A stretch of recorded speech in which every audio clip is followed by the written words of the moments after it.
Assalamualaikum warahmatullahi wabarakatuh.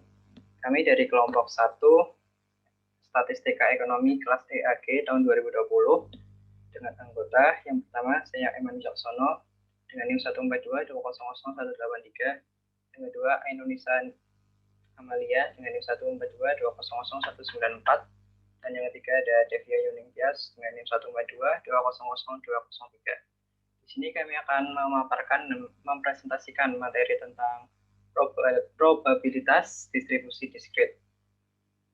Untuk materi yang dibahas pada kesempatan kali ini, yang pertama ada distribusi probabilitas. Di sini kami akan menerangkan tentang konsep dan pengertiannya.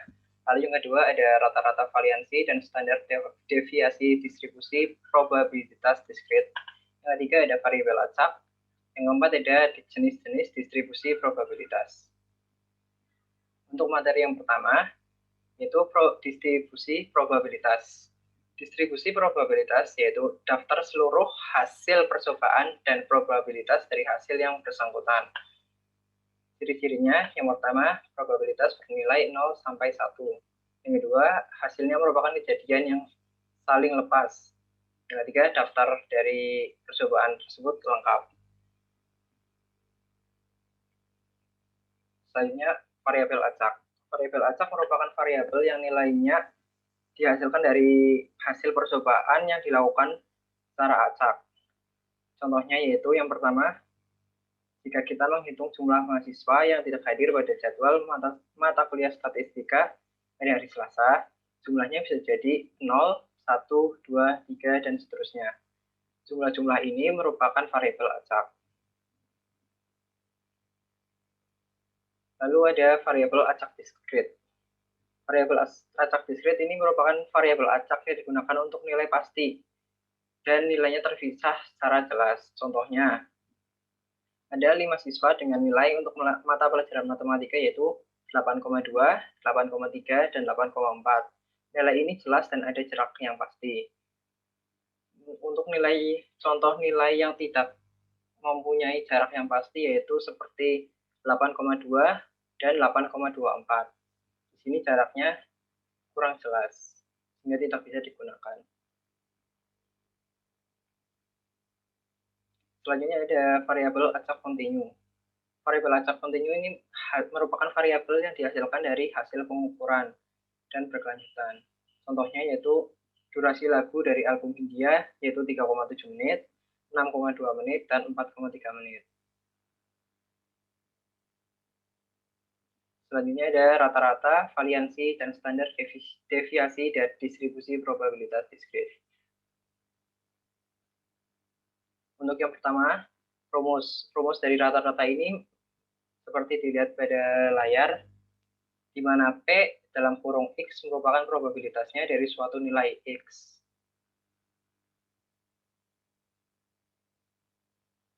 Lalu variansi dan standar deviasi. Rumusnya bisa dilihat di layar. Urutan langkah-langkah untuk mencarinya yaitu yang pertama, kurangkan rata-rata dari setiap nilai dan dikuadratkan selisihnya. Lalu dikalikan masing-masing kuadrat selisih dengan probabilitasnya. Dan yang ketiga, jumlahkan hasil kalinya untuk mendapatkan variansi tersebut.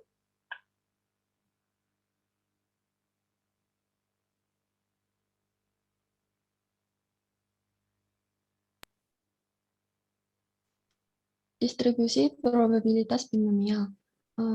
Terdapat 3 ciri-ciri dari distribusi probabilitas binomial itu sendiri. Yang pertama, hanya terdapat 2 kemungkinan hasil dalam setiap percobaan, yaitu ya tidak atau sukses gagal. Yang kedua, probabilitas percobaan bersifat konstan dari percobaan satu ke percobaan yang lain. Lalu yang ketiga, setiap percobaan bersifat saling bebas, artinya hasil dari percobaan tidak memengaruhi hasil dari percobaan lainnya. Untuk rumus probabilitas binomial, rumusnya yaitu kombinasi dikalikan Pi pangkat X dikalikan 1 min Pi kali N min X. Untuk rumus rata-rata distribusi binomial, yaitu N kali Pi. Untuk variansi distribusi binomial, N kali Pi kali 1 min Pi. Lalu menggunakan tabel probabilitas binomial. Di sini diambil contoh untuk N sama dengan 6. Untuk contoh-contoh N lainnya terdapat pada lampiran B9 di buku Statistical Techniques in Business and Economics by Linz Marshall Witten. Contohnya yaitu jika misalkan N sama dengan 6, lalu X sama dengan 3, maka untuk mencari PS-nya, kita harus menentukan juga untuk nilai peluangnya itu sendiri.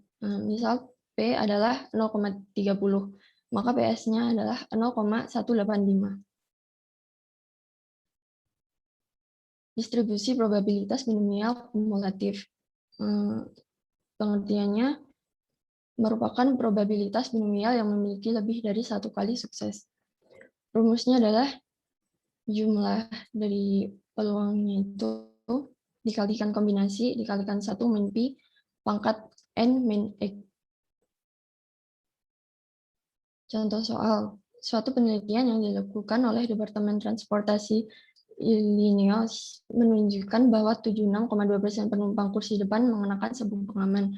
Misalkan kita membandingkan informasi tersebut dengan penggunaan sabuk pengaman pada saat ini dengan mengambil sampel 12 kendaraan. Pertanyaannya, 1. Berapa probabilitas 7 dari 12 kendaraan yang terpilih penumpang kursi depannya menggunakan sabuk pengaman? Yang kedua, berapa probabilitas sedikitnya 7 dari 12 kendaraan yang terpilih penumpang kursi depannya menggunakan sabuk pengaman? Untuk penyelesaian yang pertama itu menggunakan probabilitas binomial yang biasa. Lalu yang kedua, penyelesaiannya menggunakan distribusi probabilitas kumulatif. Bisa dilihat pada screen berikut.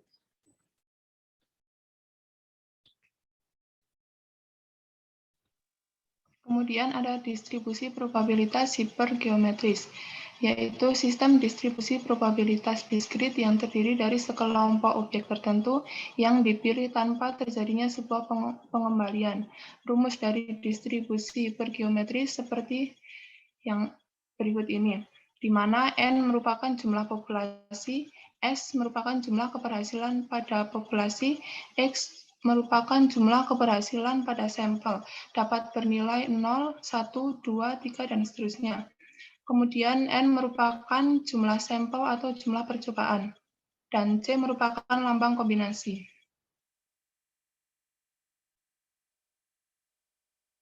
Lanjut.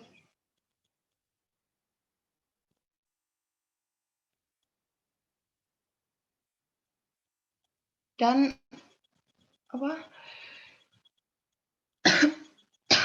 memiliki ciri.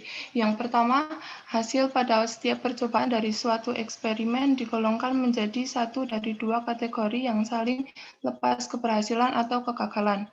Yang kedua, variabel acaknya adalah jumlah keberhasilan pada sejumlah percobaan. Yang ketiga, percobaan-percobaan itu tidak saling bebas. Yang keempat, kita mengasumsikan bahwa kita mengambil contoh dari suatu populasi terbatas tanpa pengembalian dari N lebih dari 0,05. Jadi probabilitas keberhasilan berubah pada setiap percobaan. Distribusi probabilitas Poisson menjelaskan berapa kali suatu kejadian muncul selama rentang tertentu. Rentang tersebut dapat berupa waktu, jarak, luas, atau volume. Distribusi Poisson memiliki ciri-ciri. Yang pertama, variabel acaknya adalah berapa kali suatu kejadian terjadi selama rentang yang ditentukan. Yang kedua, probabilitas kejadian tersebut sebanding dengan ukuran rentang. Yang ketiga, tidak ada pengulangan rentang dan rentang-rentangnya saling bebas. Rumus distribusi Poisson adalah sebagai berikut, di mana mu merupakan nilai rata-rata dari kejadian atau berhasil pada suatu rentang. E merupakan konstanta 2,71828. X merupakan jumlah kejadian dan Bx merupakan probabilitas untuk suatu nilai X. Rata-rata distribusi Poisson adalah mu sama dengan N kali pi.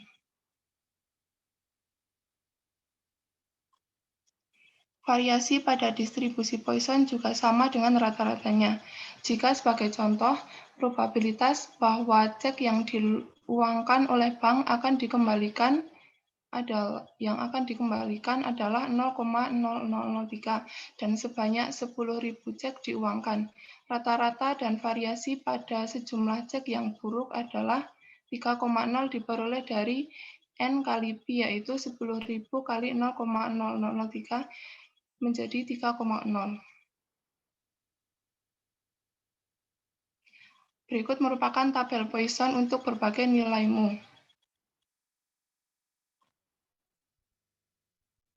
Lanjut. Distribusi probabilitas Poisson dicirikan dengan berapa kali kejadian terjadi selama beberapa rentang atau serangkaian kesatuan. Contohnya meliputi jumlah huruf yang salah ketik per halaman koran, kemudian jumlah panggilan per jam yang diterima oleh Dyson Vacuum Cleaner Company. Yang ketiga, jumlah kendaraan yang terjual per hari di Hyatt Place GMC di Durham, North Carolina. Yang keempat, jumlah skor gol pada pertandingan sepak bola kampus. Singkatnya, distribusi Poisson sebenarnya merupakan bagian dari distribusi diskrit. Semua yang dibutuhkan untuk membuat distribusi probabilitas Poisson adalah rata-rata jumlah kerusakan, kesalahan, dan seterusnya yang dilambangkan dengan mu.